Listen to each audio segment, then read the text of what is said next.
I was raised in a single parent household. Actually, no, let me rephrase that. I was raised by a village, a wonderful, wonderful village consisting of three women. And honestly, I think it was my greatest advantage because would I even be here? I think about that a lot. Would I be a content creator? Would I be pursuing photography? Would I be making this very video you are watching? Maybe, but I think being raised by these three particular women definitely had a big, big impact on who I am as well as my cousin because the way that they carry themselves with such grace, such determination, and they hustled before the term hustling was even a thing. It definitely made an impact. And to my dad and to my dad's family, if you're watching this is not to discredit you guys because you guys have definitely had your contributions. But you had a contribution that left such a big impact that has led to so many trials and tribulations and teachings that have been ingrained in me for 22 years of my life as I grew up at this stoop that I stand at this very house.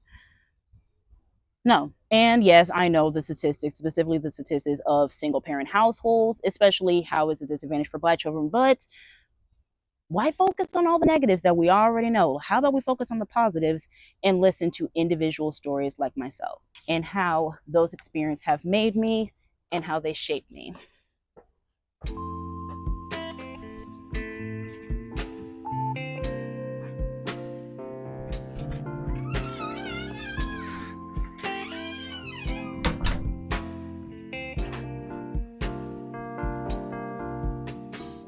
A couple weeks ago, I visited my grandfather, and while we were talking, he pulled out some never before seen photo albums. A real treat. I've always found my family's history fascinating, yet bittersweet. There were real people, most of whom I've never met, or met when I was really, really little, and we barely kept in touch. But I still felt the need to understand them, to know who they were beyond the stories I've been told.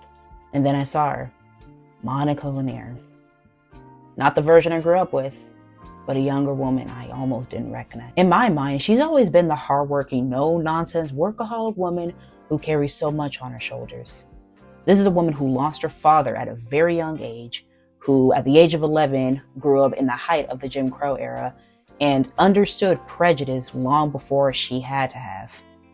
Then later, found herself raising two daughters, mostly on her own, in a world that wasn't built to support her. But when I looked through these photos, I didn't see the hardship. I saw vibrancy, beauty, and her so full of life.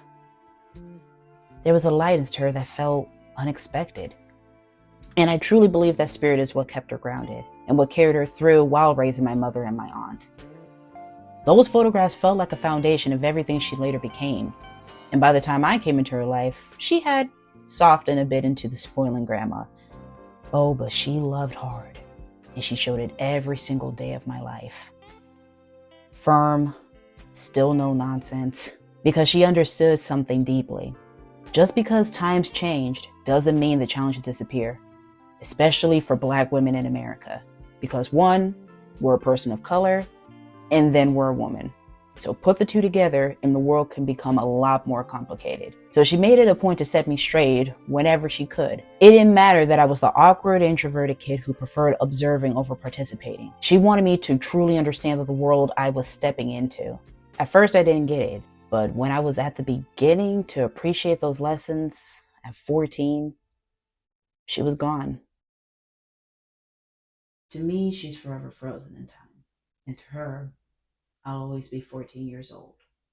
She never got to see me become salutatorian once in the 8th grade and once in high school. Never got to be that worrying head that wondered whether or not me going to a liberal arts college was a good idea, or getting my degree in the arts for that matter. She never she never got to see she never got to see me become the woman I've become. At least in the physical sense. I like to believe that she's still with me in spirit. As for her legacy, it didn't disappear with her. It fell into the hands of two sisters, the very yin and yang, but undeniably daughters of Monica Lanier. Like my grandmother, my mother and aunt showed me what being an independent woman looked like, but as it was a new era, their approach reflected what many Black women experienced in the early 2000s dating scene. Make sure you can take care of yourself, pay your bills on time, and don't lose yourself in a man. Now, and granted, they didn't necessarily say it every day, but those lessons soon became reality. Hence, it was impossible not to take notice. People always tell me I look like my dad, but I have my mother's personality and wit. Out of the two of them, her influence rubbed on me the most. I was extremely introverted, and my mom understood that because she was the same way at my age, she was intentional about who she kept around me, as well as protecting her peace, her space, and her mind, which reflected back on me, of course. However, not everyone saw it that way. My dad especially, who felt that I was being coddled, that I should be more outgoing, more social, more open. As a result, I often felt like I had to be a different person of myself around him. So, naturally, I'm going to gravitate towards my mom, because with her, I could just be awkward, quiet, observant, myself. And over time, that comfort evolved into something even more important: real, consistent support. Photography, she's reposting my work. Acting, going to every single play or watching every little short film. A new creative obsession, she's already telling her coworkers about it. Never, ever any hesitation. Just pure belief. And my aunt was the same way, just louder with it. She really did embody the independent Black woman identity in a way that felt fearless. Even though her personality was very different from my mom's, the foundation was exactly the same. And when I look back at photos of them at 10, 14, 18, and 20 years old, I find myself searching for similarities. And I'll always find them, not just in their faces, but in their experiences. It mirrored parts of my own life in ways that felt almost eerie. Think about it. 3 generations of women from different decades and circumstances, yet somehow navigating similar emotions. What stands out isn't the hardship, it's what they did with it. Instead of letting it define them, they continued to live their best lives.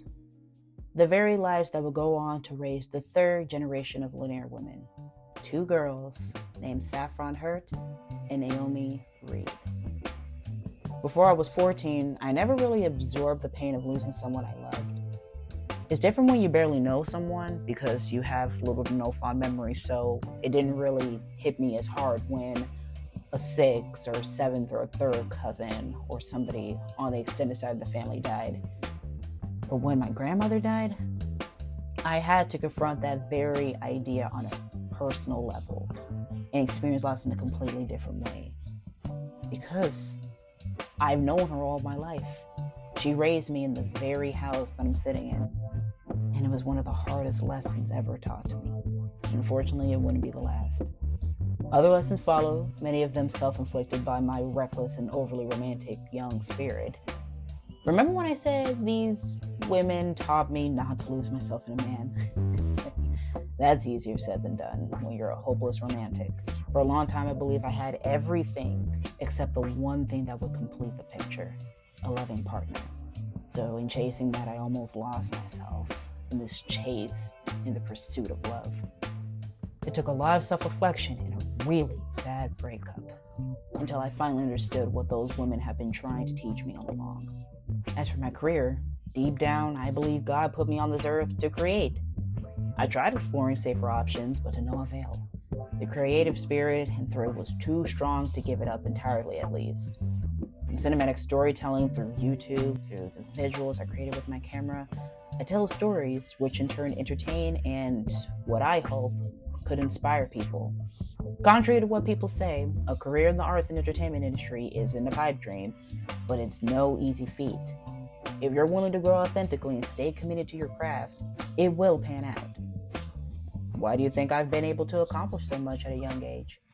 If this is what I've managed to do in my 20s, imagine the woman I'll become in my 30s, 40s, and even 50s.